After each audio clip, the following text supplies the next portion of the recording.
gives its ruling today on the ongoing strike by Senior Staff Association of the University of Cape Coast, plus Senior Programs Officer at the Center for Democratic Development, Nana Abrampa, says the Council of State may indict its own work after recommending to its president the appointment of 2 EC officials. Details of these stories and more coming up shortly. Please do stay with me.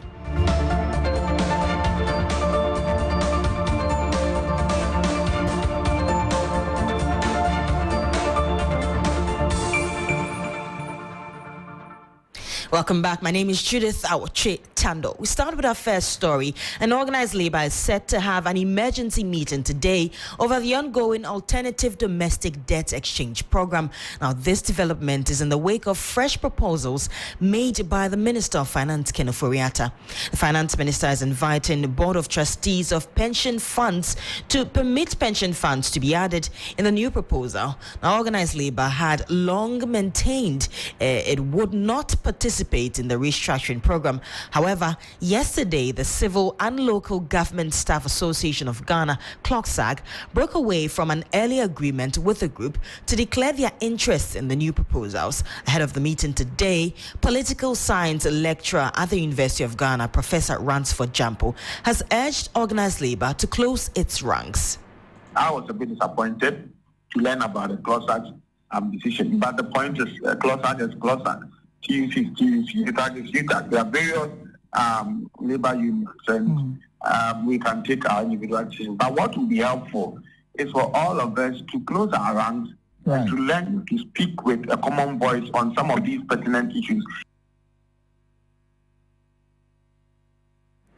Well, in an earlier interview, Deputy General Secretary of TUC, Joshua Ansah, said Labour's decision remains unchanged. If you think that it's not going to affect our pensions, I don't think it will be realistic for us to actually accept that new proposal. Our original position still stands. Organized labor is meeting to actually make its position known, exempting our pension funds from this program. It's still intact. It does not change.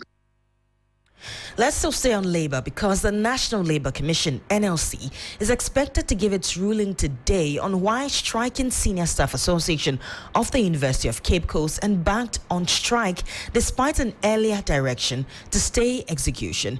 Now, the NLC will also rule on the failure of management of UCC to resolve the grievances since 2022. On Wednesday, the NLC directed the senior staff of the University of Cape Coast to call off their strike within 5 working days, but the national president, Mohamed Zakaria, is not happy. So we've been asked to go and call off the strike before we now come for a substantive matter to be heard. So we are going to give the ruling to the National Executive Council, which has the highest powers to call off the strike or to sustain the strike.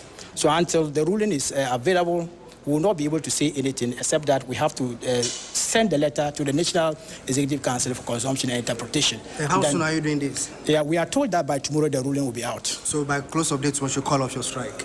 Until we get the ruling. We have to get the ruling. And look at the from National Labour Commission? From National Labour Commission. So that the ruling of the National Labour Commission will be available tomorrow according to them.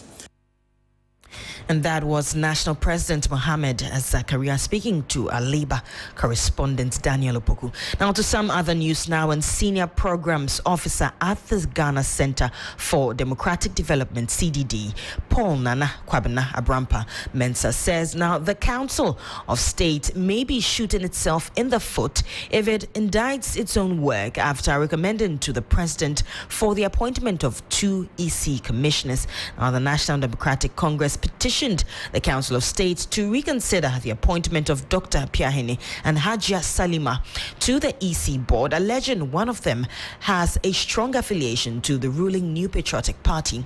First, let's hear from the National Communications Officer of the NDC, who said the Council of State must purge itself to the decision.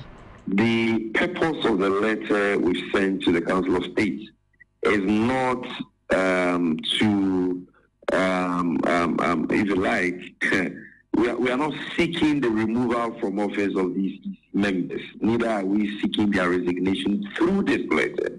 What we are doing in this letter is that we are appealing to the conscience and the judgment of the revered Council of State. We are appealing to them to purge themselves of this sacrilege. Well, however, Nana Brampa said not even the appointing authority can reverse it.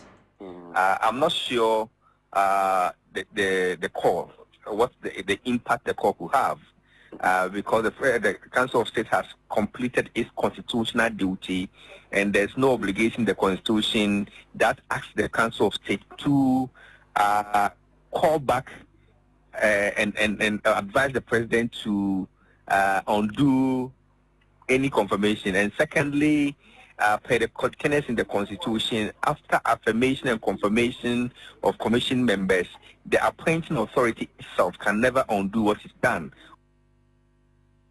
Now, the Electricity Company of Ghana mass revenue mobilization will end today.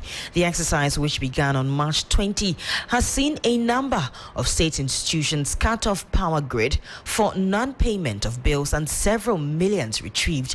Now, officials also retrieved thousands of fake meters allegedly brought in from neighboring countries. On Wednesday, Energy Minister Dr. Matthew Opoku-Prempeh, who joined the debt recovery team, justified the increment in tariffs in order to make the electricity company viable. Everybody must prioritize paying electricity. We should really look back for when we were not enjoying electricity and we were all having generators. And if you'd like, all of you do a study.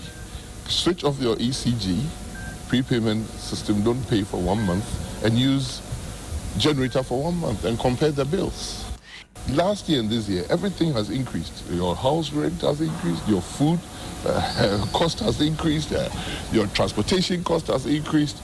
So how could ECG have functioned within that period without increasing tariffs?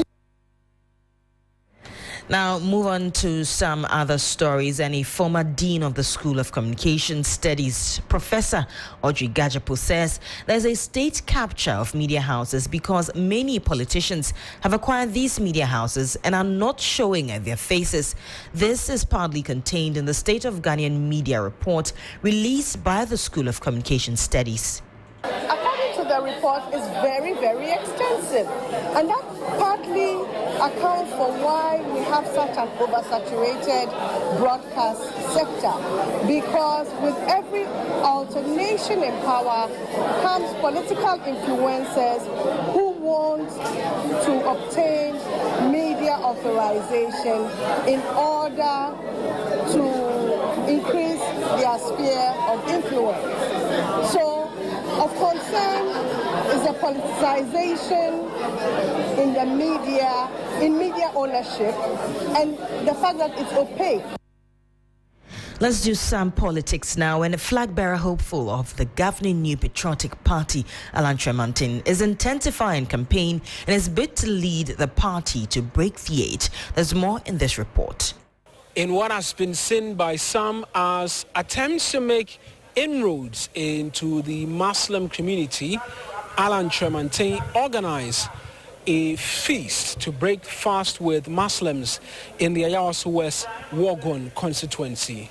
It was to break the fast for the Ramadan, but he did not shy in announcing his intention as one of the leading candidates to lead the New Patriotic Party as its next flag bearer.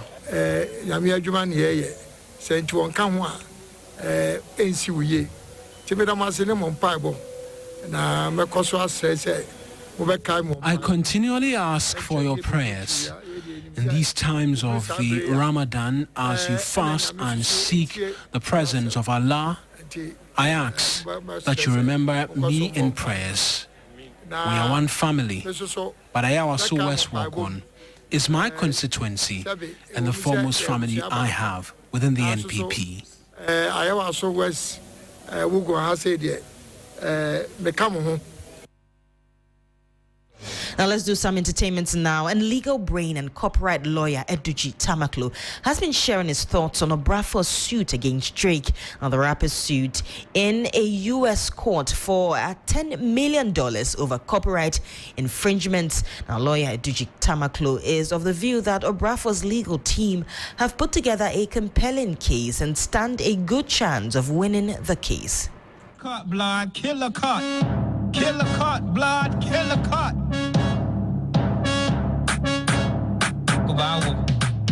Okay, so I've seen the 27-page court process filed by his lawyers. Now, if you go through the 27-page document, they make a very strong and compelling case because, you see, he makes specific allegations of the sampling. It's not like direct copying. So basically, if you go through the entirety of the case that is put together, I think that it's a very compelling case. The whole idea is that you want to protect the intellectual work of people.